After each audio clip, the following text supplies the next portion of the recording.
Every night before sleep claims your consciousness, your mind does something dangerous. It replays conversations, it magnifies regrets, it rewrites fears, and without realizing it, you fall asleep training your brain to become weaker, more anxious, more reactive. But centuries ago, in the quiet solitude of candlelight, a Roman emperor ended each night differently. Not with distraction, not with noise, but with reflection so powerful it shaped one of the strongest minds in history.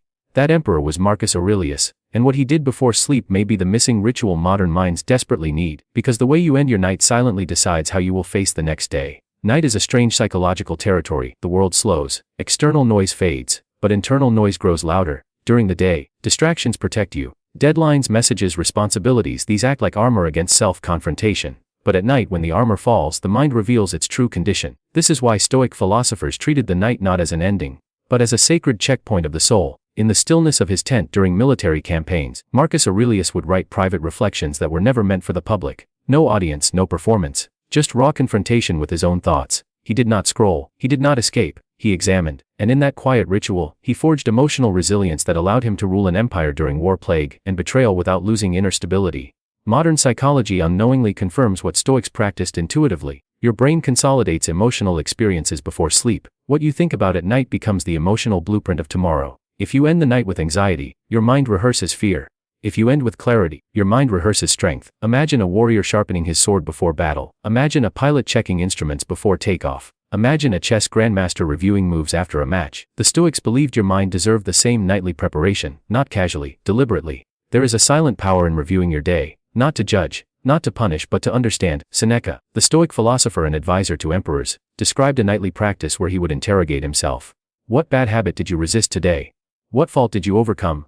In what respect are you better? Notice the tone, not self-hate, strategic self-awareness. Like a commander reviewing a battlefield map, he analyzed the terrain of his own mind. Imagine a modern example. A corporate executive returns home after a stressful day. Meetings failed. A colleague criticized him. His presentation was rejected. Most people numb themselves at night with endless scrolling, entertainment, or avoidance. But the Stoic mind pauses. He asks, did I react emotionally or rationally? Did external events control my peace? Was my character stable under pressure? This transforms the night into a training ground instead of an escape zone. Another powerful Stoic evening ritual is the act of mental distancing. Throughout the day, we absorb emotional residue, anger from traffic, tension from work, irritation from conversations. These accumulate like invisible dust on the mind. Epictetus, once a slave who later became one of the greatest Stoic teachers, understood this deeply. Despite physical hardship and social limitations, he emphasized one truth: events are external, interpretation is internal. At night he would mentally separate the two, like a scientist analyzing data, not reacting to it emotionally. Picture a surgeon after a complex operation. They do not collapse into emotion immediately. They review, they assess, they refine. The Stoic night practice functions similarly. You step outside your emotions and observe them as if they belong to someone else. This reduces impulsivity. This increases emotional intelligence. This creates psychological distance from stress. Now imagine the life of Marcus Aurelius again, an emperor surrounded by political conspiracies, endless responsibilities, and existential burdens. Yet his writings reveal something fascinating. He constantly reminded himself of mortality at night,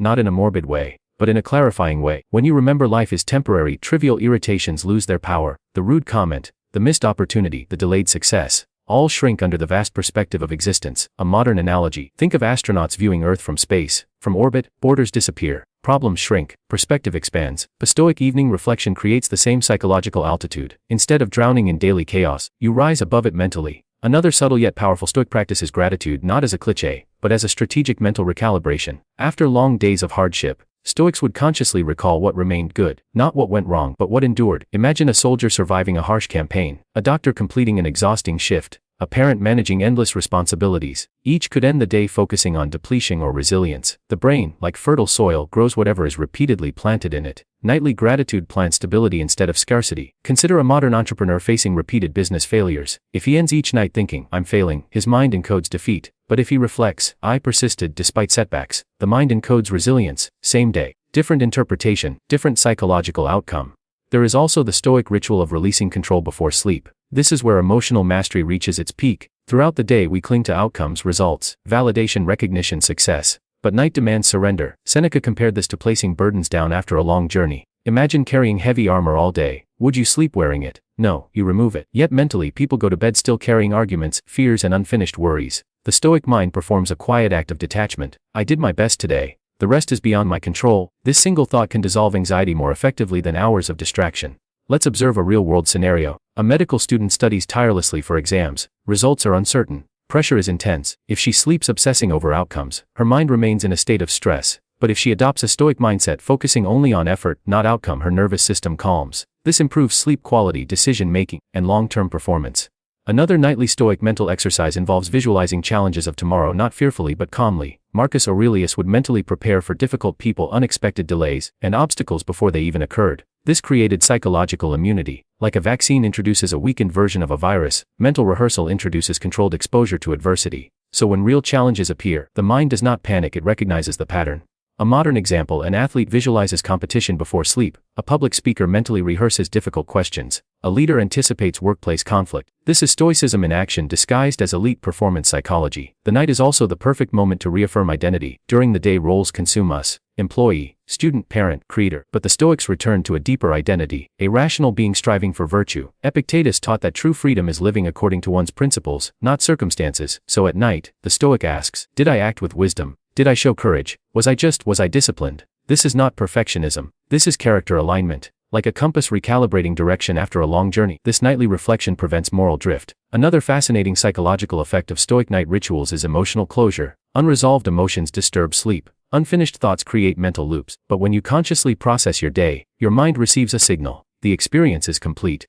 Think of a filmmaker editing scenes after shooting. Without editing, the footage is chaotic. With editing, the story gains meaning. Your nightly reflection is the editing process of your life. Historical accounts suggest that Stoics often combined reflection with philosophical reading before sleep, not for entertainment, for mental conditioning. Just as athletes feed their bodies nutritious food, Stoics fed their minds disciplined thoughts before rest. Compare that to modern habits: doom-scrolling, negativity, overstimulation. These inputs become the last mental imprint before sleep, and the brain absorbs them deeply. Now imagine two different nights. One person ends the day with chaotic media stress and emotional overload. Another ends with reflection, perspective, and calm philosophical grounding. Same sleep duration, completely different mental outcomes. The Stoic night ritual ultimately transforms sleep from passive rest into psychological preparation. It closes the mental loops of the day. It cleans emotional residue. It strengthens self-awareness. It reduces anxiety. It builds resilience quietly, invisibly, consistently. Marcus Aurelius never called it a routine. He lived it as a discipline of the mind. And that discipline allowed him to face betrayal from allies, the death of loved ones, and the collapse of stability without psychological collapse. In modern life, our struggles are different but equally intense: digital overload, career pressure, social comparison, emotional fatigue. Yet the Stoic solution remains timeless: in the day with intention, not escape. Imagine lying in bed tonight, not as a victim of your thoughts, but as an observer, a strategist, a philosopher of your own life. You review your actions calmly. You release what you cannot control. You appreciate what endured. You prepare for tomorrow's challenges. You align your character with your values. Suddenly, the night becomes powerful instead of draining. Because resilience is not built in dramatic moments. It is built in quiet rituals repeated daily, like water shaping stone, like gravity shaping planets, like time shaping identity, slow, invisible, unstoppable. And here lies the final Stoic revelation: you do not control tomorrow, but you completely control how you end today. Reflective conclusion: tonight, when the world grows silent and distractions fade, you will face the most important conversation of the day, the one with yourself. Not the self shaped by stress, not the self driven by impulse, but the deeper self that observes, learns, and evolves. Close your eyes and review your day like a wise ruler reviewing a kingdom. Release your burdens like a traveler placing down heavy armor. Accept imperfection like a philosopher embracing reality, and prepare your mind like a warrior sharpening his blade before dawn. Because the night is not merely the end of a day, it is the forge of your character, the architect of your mindset, the silent teacher of resilience. And if you master your nights, you will slowly, quietly, and powerfully master your life.